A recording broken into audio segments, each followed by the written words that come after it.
sol de pena y silencio llegó hasta el agua profunda, un sendero solo de penas mudas llegó hasta la espuma. Sabe Dios qué angustia que acompañó, qué dolores viejos cayó tu voz para recostarte arrullada en el canto de las caracolas marinas. La canción que canta en el fondo oscuro del mar, la caracola.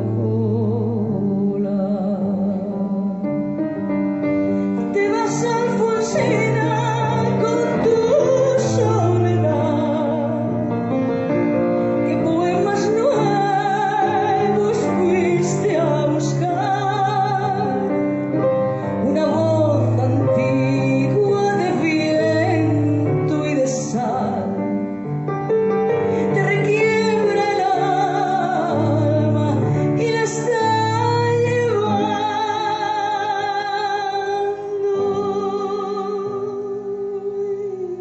Te vas hacia allá como en sueños, dormida Alfonsina vestida de mar.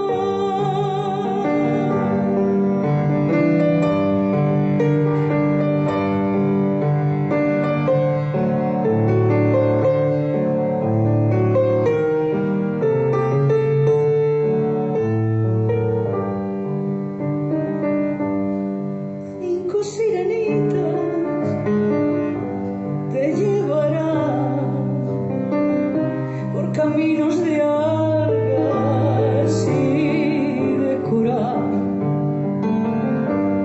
y fosforescentes caballos marinos harán una ronda a tu lado,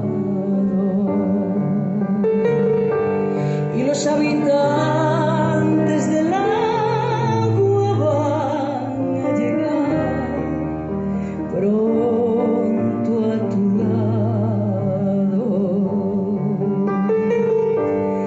Bájame la lámpara un poco más, déjame que duerma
en sueños